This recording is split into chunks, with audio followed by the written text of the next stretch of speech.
Sengkuni ini kan cuman provokator mas, licik, yuwaswisu visuduri haulihim gitu ya, hanya ngipas-ngipasin hati, memprovokasi kan gitu dok. Itu kejahatan yang tidak sampai ke terorisme, tidak sampai ke pengeboman, bunuh orang massal kan tidak sampai ke Westerling, nggak sampai ke pembunuhan massal. Sengkuni itu hanya seorang provokator, hanya seorang yang abal-abal aja. Itu dahsyat, menurut saya sangat tinggi kepribadiannya Sengkuni itu karena melihat sejarahnya Sengkuni.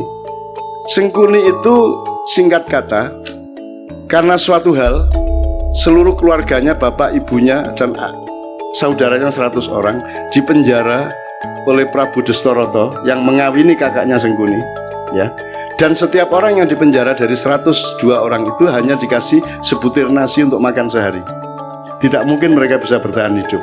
Sebutir nasi, meskipun 100 butir nasi kan cuma segini mas, untuk makan satu orang juga tidak kenyang, tidak akan bisa bertahan hidup. Maka singkat kata mereka berdiskusi, bapaknya ambil keputusan dan disetujui bahwa di antara 101 orang ini, 102 seharusnya, tapi yang satu kan jadi permaisurinya raja yang menghukum itu, yang wajahnya ditutup sepanjang hidupnya untuk protes kepada nasibnya dan seterusnya. Diambil keputusan bahwa harus ada yang hidup di antara 101 orang ini. Maka yang 100 orang merelakan untuk dimakan oleh yang satu. Jadi Sengkuni itu bertahun-tahun kerjanya adalah makan saudaranya, mutilasi, digoreng gigi lesek, digoreng siki lesek, dirijine dikledusi, terus mari ngono motone di oseng-oseng, terus mari ngono jantungnya dirogoh, dicucup kayak jamu. Pokoknya sekian tahun dia di penjara, dia makan adik-adiknya sebanyak 98 orang dan bapak ibunya sebanyak 2 orang. Jadi orang dia menjadi jahat karena dia pernah dipaksa makan untuk regenerasi ini ya, untuk regenerasi, untuk kehormatan keluarga, harus hidup. Maka cara satu-satunya untuk hidup adalah makan 98 adiknya seperti Sumanto itu, tapi satu persatu. Mas, Anda pernah membentak ibu Anda? Pernah membentak ayah saya? Membentak ibu? Kalau sampean sekali membentak ibu sampean stres enggak?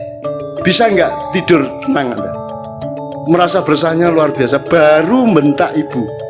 Ini makan ibunya, bapaknya dan adiknya 98 orang, terpaksa dia makan. Menurut Anda itu kejahatan apa penderitaan?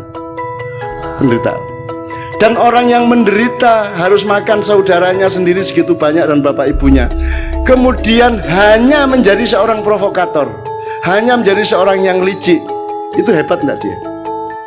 Seharusnya Sengkuni menjadi teroris besar, dia bunuh semua orang, betul enggak? Harusnya dia obrak-abrik itu Astinapura, Indraprasta dan semuanya, karena dia bermaksud baik, maunya Mbak Yunya itu kawin sama Pandu, jadi karena dia mempertimbangkan bibit, bebet, bobot, perhitungannya sangat baik untuk berkeluarga. Tapi ternyata dia dikawini oleh kakaknya yang buta itu, dan Sengkuni tidak setuju.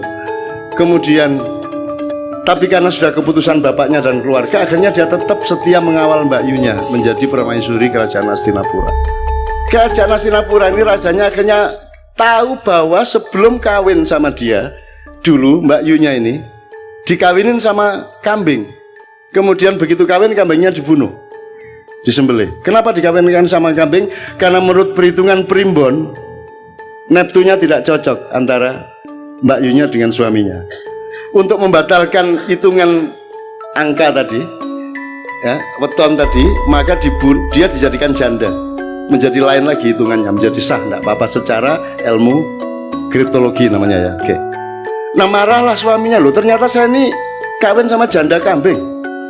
Marah dia, ditangkap semua, bapaknya Sengkuni, ibunya Sengkuni, adik-adiknya Sengkuni, 101 orang dikasih makan cuman sebutir beras satu orang. Akhirnya singkat kata Sengkuni makan itu, dan kemudian dia menjadi seorang provokator, seorang yang licik, yang culas. Serakah enggak juga loh. Sengkuni korupsi boh? Enggak. Dia cuman ngesir satu yang namanya minyak tala itu toh. Dia rebutan minyak tala, tumpah, terus dia bergulung-gulung sehingga dia sakti, dia tidak bisa ditembus oleh senjata apapun karena badannya sudah berlumuran minyak tala, minyak kehidupan. gitu ya. Bagaimana dia bisa mati? Semar yang ngasih tahu kepada Bima, Bima, iku biyen pas gulung-gulung dek lengo tolo iku silite gak kena. Jadi gulung-gulung kan tetep anusnya kan tidak kena mas, yang kena bokongnya tok ya, minyaknya tidak sampai masuk. Nah itu kan tidak kebal. Akhirnya sama Bima pakai kuku pancanaga disogok silite cet matek deh.